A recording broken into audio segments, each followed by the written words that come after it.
Halo semuanya. Selamat datang kembali di mata kuliah Elektronika Analog. Di pertemuan kali ini kita akan membahas tentang field effect transistor, lebih tepatnya junction field effect transistor atau yang biasa disebut juga dengan JFET. Nah, pertama apa yang akan kita pelajari pada pertemuan kali ini? Pertama nanti kita akan berkenalan dengan yang disebut dengan field effect transistor atau FET. Kemudian kita akan melihat definisinya dan jenis-jenisnya atau klasifikasinya.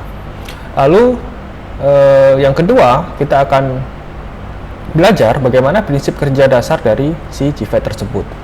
Dan selanjutnya kita akan membahas tentang karakteristik, dan yang terakhir adalah persamaan arus drain atau drain current equation. Nah, pertama kita masuk ke FET terlebih dahulu. Jadi FET itu apa sih? FET itu merupakan field effect transistor kepanjangannya. Jadi kalau di bahasa Indonesia kan ini adalah transistor dengan efek medan. Nah, FET ini apa? FET ini sebetulnya adalah tipe transistor ya, yang menggunakan electric field atau medan listrik untuk mengontrol aliran arus. Jadi perbedaan mendasar dengan transistor biasa adalah cara mengontrol aliran arusnya. Jadi kalau di transistor biasa itu aliran arus dikontrol menggunakan arus juga, yaitu arus pada pin basis. Tapi kalau di JFET aliran arus dikontrol oleh tegangan atau medan listrik. Nah, kemudian klasifikasinya bisa dilihat di sini ya. FET tersebut diklasifikasikan menjadi dua. Yang pertama adalah JFET yang akan kita pelajari pada materi kali ini, dan yang kedua adalah MOSFET. Nah, kemudian JFET sendiri itu ada pembagiannya, yaitu ada yang disebut dengan P-channel JFET dan ada yang disebut dengan N-channel JFET. Kemudian MOSFET dibagi menjadi dua jenis lagi, yaitu enhancement mode dan depletion mode. Nah, ini juga ada jenisnya, dua jenis ya, P-channel dan N-channel. Sekarang kita lebih membahas detail ke JFET terlebih dahulu. Nah, JFET disimbolkan seperti ini ya. Tadi kita sudah melihat klasifikasinya ada dua jenis, ada yang disebut dengan P-channel dan ada yang disebut dengan N-channel. Nah, perbedaan mendasarnya kalau di simbol ada di arah panahnya. Jadi kalau P-channel arah panahnya ini keluar, kemudian kalau yang di N-channel arah panahnya ke dalam. Kemudian pinnya atau kaki-kakinya ada tiga, sama dengan transistor, yang disebut dengan drain, kemudian source, dan ada yang disebut dengan gate.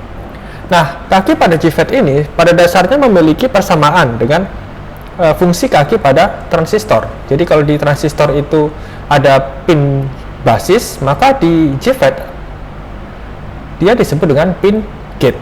Ya, jadi fungsinya sama. Kalau pin basis di transistor adalah mengatur aliran arus yang mengalir melalui kolektor ke emitor, maka di JFET maka pin gate ini fungsinya sama, yaitu mengatur aliran arus. Nah, perbedaannya aliran arus pada JFET mengalir dari drain ke source ini. Jadi drain tersebut disebut juga dengan emitter kalau di transistor, dan source disebut dengan kolektor kalau di transistor. Jadi ini persamaan pinnya. Kemudian konstruksinya seperti apa sih JFET tersebut?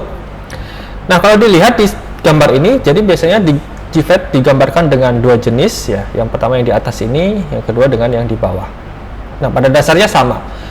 Di mana di gambar ini terdapat area yang di tengah-tengah ini ya. Baik N-channel ataupun P-channel, terdapat area yang di tengah-tengah ini yang disebut dengan nama channel. Nah, channel ini memiliki jenis. Kalau misalkan dia dituliskan N, berarti dia jenisnya adalah N-channel MOSFET ya, di sini. Kemudian kalau dituliskan dalam simbol P, artinya dia adalah P-channel JFET. Kemudian selain channel, ada yang disebut dengan gate di sini. Jadi gate ini dihubungkan ke bagian sisinya ya.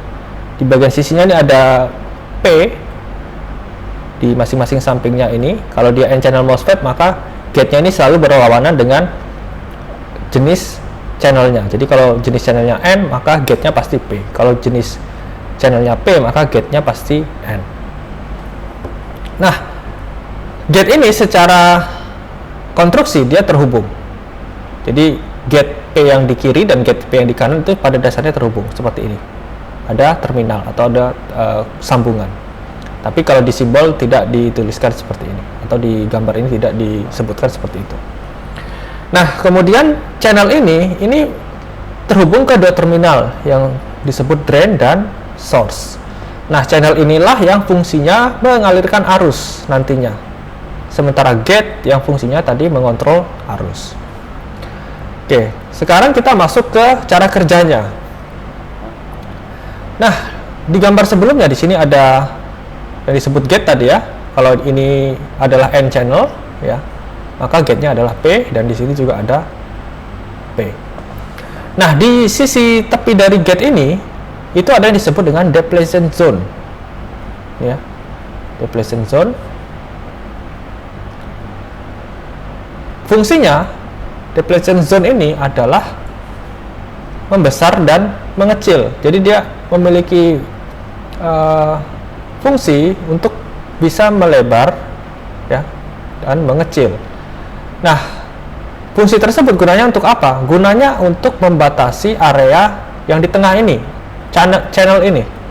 Jadi Anda bayangkan kalau misalkan depletion zone ini membesar, otomatis area yang di tengah ini semakin mengecil. Sedangkan kalau depletion zone-nya mengecil, maka area yang di tengah ini atau channel ini semakin melebar. Nah, penyempitan atau pelebaran di area tengah ini, di channel ini, inilah yang menyebabkan aliran arus terhambat atau bisa mengalir maksimal. Artinya apa? Artinya kalau dia area yang di tengah ini semakin sempit atau depletion zone-nya semakin membesar, maka arus yang dilewatkan dari drain ke source ataupun sebaliknya itu akan semakin kecil. Namun kalau misalkan depletion zone-nya ini mengecil, artinya area di bagian tengah ini semakin melebar. Semakin melebar area yang di tengah, maka arus yang dilewatkan semakin membesar. Nah, sekarang bagaimana caranya untuk mengatur besar dan kecilnya depletion zone ini? Nah, caranya adalah dengan memberikan tegangan pada gate. Ya. Nah, biasa juga disebut dengan tegangan bias atau bias value. Nah, bias value ini adalah perbedaan antara VGS dan VDS, di mana VGS itu adalah tegangan gate source ya, VGS gate source-nya berapa tegangan yang diberikan, sementara VDS adalah tegangan di drain source. Nah, jadi untuk mengontrol depletion zone kita bisa memvariasikan berapa sih perbedaan antara VGS dan VDS. Oke, sekarang cara pemberian tegangan atau biasa yang disebut dengan cara pembiasan JFET. Nah, syarat pertama untuk mengoperasikan JFET adalah VGS harus diberi tegangan reverse. Artinya tegangan di gate dan source ini harus reverse. Ya, syarat utamanya. Kemudian kalau dia adalah N channel, supaya JFET-nya bisa beroperasi, maka nilai tegangan di VGS harus lebih kecil dari di VDS. Tapi kalau misalkan dia P channel, tegangan di VGS harus lebih besar dari VDS. Kemudian kalau misalkan kita tidak beri tegangan di gate source ini, apa yang terjadi? Kalau kita lihat dari gambar ya, kalau ini tidak diberi tegangan, otomatis depletion zone-nya adalah pada kondisi minimal. Ya, artinya kalau depletion zone-nya pada kondisi kecil minimal, area yang di tengah ini akan lebar. Semakin lebar area yang di tengah, maka semakin besar arus yang lewat melalui area ini. Nah, oleh karena itu pada kondisi tidak diberi bias atau kondisi gate source-nya tidak diberi tegangan, maka JFET tersebut akan on. Artinya dia akan melewatkan arus, atau biasanya disebut juga dengan kondisi normally on. Nah, kemudian semakin besar perbedaan tegangan yang kita berikan, maka dia akan depletion zone-nya akan membesar, yang membuat area yang di tengah ini akan menyempit. Semakin besar tegangan bias atau perbedaan tegangan yang kita berikan di gate source dan drain source tersebut, maka semakin besarlah depletion zone-nya, atau semakin kecillah area yang di tengah ini, yang menyebabkan artinya aliran arusnya semakin kecil. Kemudian ada kondisi terakhir yang tidak diperkenankan ketika Anda memberikan tegangan pada JFET, yaitu tidak diperkenankan memberikan forward bias pada gate dan source. Ya, jadi ini kondisi terlarang. Kalau Anda berikan forward bias pada gate dan source, apa yang terjadi? JFET-nya akan terbakar atau akan rusak. Oke, ini yang perlu Anda perhatikan nanti ketika mengimplementasikan JFET ke rangkaian elektronik.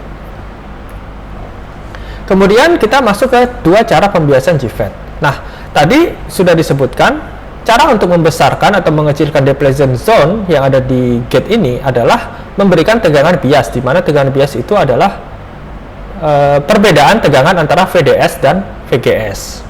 Oke.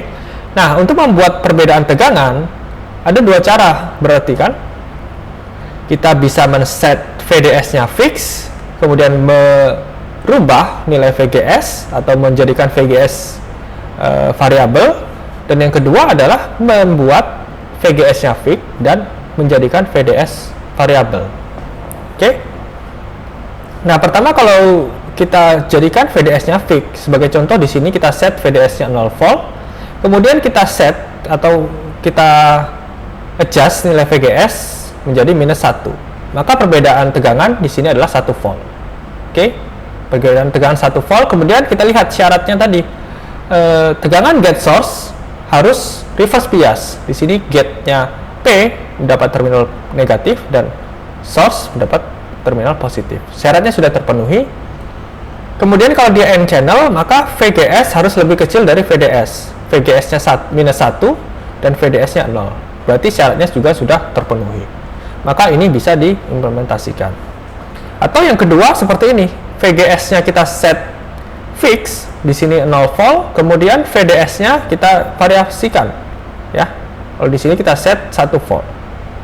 Oke, dengan cara seperti ini juga sama. Kita akan mendapatkan perbedaan tegangan 1 volt di sini. Kemudian syaratnya juga sudah terpenuhi, yaitu VGS reverse, di sini terminal negatif, di sini positif, ya. Dan syarat terakhir adalah kalau ini N channel, VGS harus lebih kecil dari VDS. VGS-nya 0 dan VDS-nya 1. Oke. Jadi dengan dua cara ini Anda bisa melakukan pembiasan pada MOSFET. Nah, yang sering kita gunakan adalah yang pertama ini. Jadi yang VGS-nya yang kita variasikan. Oke, kemudian kita masuk ke terminologi yang ada di JFET. Jadi kalau Anda melihat ke datasheet, ada 3 hal penting yang perlu Anda ketahui dari datasheet tersebut. Yang pertama yang disebut dengan VP atau simbol lainnya adalah VGS dalam kurung off. Ya, ini sama. Kalau Anda menemukan di datasheet dituliskan VP atau VGS dalam kurung off, itu maknanya sama, yaitu apa? Pinch off voltage. Atau nama lainnya adalah pinch off voltage. Nah, pinch off voltage ini apa? Tegangan yang diberikan kepada drain source ya, ketika nilai VGS-nya pada kondisi 0 dan pada kondisi maksimum current flow, artinya ketika VGS-nya 0 dan arus yang dilewatkan ke DS itu maksimum, berapa tegangan VDS-nya atau berapa tegangan pinch off-nya kalau di sini ya. Kemudian ada yang disebut dengan IDSS. IDSS ini adalah arus maksimum yang bisa dilewatkan dari drain ke source pada MOSFET tersebut ya. Nah, ini bisa dianggap ketika VGS-nya 0 dan ketika nilai VDS-nya lebih besar daripada tegangan pinch off atau VP. Dan yang terakhir adalah VDS maksimum, artinya berapa tegangan maksimum yang diperbolehkan untuk diberikan pada drain source voltage. Nah, ini bisa Anda lihat semuanya di datasheet nanti. Nah, kemudian kita masuk ke karakteristiknya. Oke. Nah, kurva karakteristik JFET biasanya digambarkan seperti ini. Nah, sumbu X-nya ini adalah VDS ya. Kemudian sumbu Y-nya ini adalah ID atau arus drain. Kemudian masing-masing kurva ini adalah pada kondisi nilai VGS yang berbeda-beda. Oke, kita lihat dulu pada kondisi VGS sama dengan 0. Nah, pada kondisi VGS 0, kalau nilai VDS-nya lebih kecil dari garis ini, nah garis ini adalah garis VP atau tegangan pinch off-nya. Oke. Kalau nilai VDS-nya lebih kecil dari VP, maka arus yang mengalir melalui drain ke source itu berbentuk linear seperti ini, ya, berbentuk linear. Artinya semakin besar nilai VDS yang diberikan, maka arusnya juga semakin besar. Nah, pada kondisi ini disebut juga dengan JFET tersebut beroperasi pada ohmic region. Oke. Nah, kemudian di sini kita lihat ada di area dua garis ini ya. Nah, yang garis yang sebelah kanan ini adalah kondisi ketika VDS-nya sama dengan VDS maksimum. Nah, ketika VDS-nya di rank lebih besar dari VP dan lebih kecil dari VDS maksimum, maka JFET tersebut dapat beroperasi di dua kondisi, yaitu kondisi pinch off atau kalau di transistor ini disebut juga kondisi cut off dan kondisi aktif. Kapan kondisi cut off atau pinch off itu terjadi? Ketika di area sini. Jadi ketika VDS-nya di rank besar dari VP dan VDS-nya di rank kecil dari Vmax, kemudian VGS-nya ya sama dengan VP. Nah, di area bawah inilah yang disebut dengan area pinch off atau cut off. Kemudian di area yang atas ini adalah di area active region. Kemudian yang terakhir adalah kondisi breakdown. Kondisi breakdown ini artinya kondisi ketika Anda memberikan tegangan VDS melampaui nilai maksimumnya yang diizinkan di datasheet. Nah, kalau Anda paksa JFET-nya diberikan tegangan VDS lebih besar daripada rank maksimumnya, yang terjadi adalah transistor JFET tersebut akan rusak. Di sini kalau dilihat arus yang akan mengalir akan menjadi sangat besar sekali, tiba-tiba naik drastis, ya. Artinya dia akan melewatkan arus yang sangat besar sehingga membuat JFET-nya menjadi rusak. Oke. Nah, ini karakteristik dasar dari JFET. Nah, tadi kita sudah bahas sekilas ya, apa itu ohmic region, ya. Ohmic region akan terjadi ketika nilai VGS-nya lebih kecil dari VP dan nilai VDS-nya lebih kecil dari VP. Nah, pada kondisi ini JFET tersebut akan seperti resistor, di mana nilai resistansinya dikontrol oleh tegangan yang diberikan pada VDS. Nah, ini disebut dengan ohmic region. Kemudian kondisi yang kedua adalah cut off atau pinch off region. Kapan itu terjadi? Yaitu ketika nilai VGS-nya lebih besar dari VP, atau kalau dilihat di sini ya, nilai VGS-nya lebih besar sama dengan VP dan nilai VDS-nya di rank lebih besar dari VP atau lebih kecil dari VDS maksimum. Nah, pada kondisi ini JFET tersebut akan bersifat seperti open circuit, artinya sama seperti saklar yang sedang terbuka. Kalau saklar sedang terbuka, artinya tidak ada aliran arus di situ. Atau di sini disebutkan dengan nilai resistansinya pada kondisi maksimum. Jadi hambatannya sangat besar sekali sehingga tidak ada aliran arus yang mengalir melalui JFET tersebut. Kemudian yang ketiga yaitu pada kondisi saturasi atau aktif. Nah, pada kondisi saturasi atau aktif ini syaratnya atau kondisinya yaitu VGS-nya di rank lebih kecil dari VP, ya. Artinya kalau dilihat di sini ketika VGS lebih kecil dari VP, maka yang di area atas ini, ya. Kemudian nilai VDS-nya harus di rank dari besar dari VP dan kecil dari VDS maksimum. Nah, pada kondisi ini JFET-nya akan bersifat sebagai good conductor. Artinya sama seperti saklar yang sedang tertutup. Akan ada aliran arus yang dilewatkan dari drain ke source, atau sama juga dengan transistor yang sedang dalam kondisi saturasi. Dan yang terakhir adalah kondisi breakdown. Nah, ini kondisi terlarang ya. Kapan itu? Yaitu ketika Anda berikan nilai VDS lebih besar dari VDS maksimum ya. Nah, ini kalau Anda buat kondisi ini, maka si JFET akan melewatkan maksimum current yang tidak terkontrol, sehingga dia akan menjadi breakdown atau rusak. Oke, ini untuk operation region dari JFET. Kemudian yang terakhir kita akan masuk ke persamaan drain current. Oke, karena di JFET ini yang sangat penting ya. Berapa sih nilai arus yang dilewatkan melalui drain?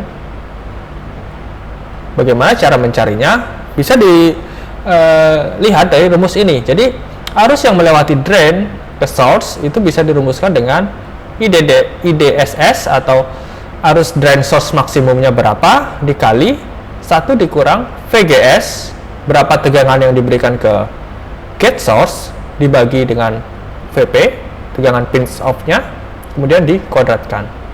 Oke, untuk memperjelas kita lihat di sini di contoh soal seperti ini. Jadi misalkan ada sebuah JFET seri J109, tipenya N-channel. Di datasheet tersebut di state atau dituliskan bahwa nilai IDSS-nya adalah 40 mA. Ya. Oke, kita sudah dapat nilai 1 di sini IDSS. Ketika VGS sama dengan 0. Dan maksimum VGS off adalah minus 6 volt. Nah, ingat lagi, VGS off ini apa? VGS off, kalau kita kembali ke sini ya, VGS off ini sama dengan VP atau tegangan pinch off. Oke, VGS off-nya adalah minus 6.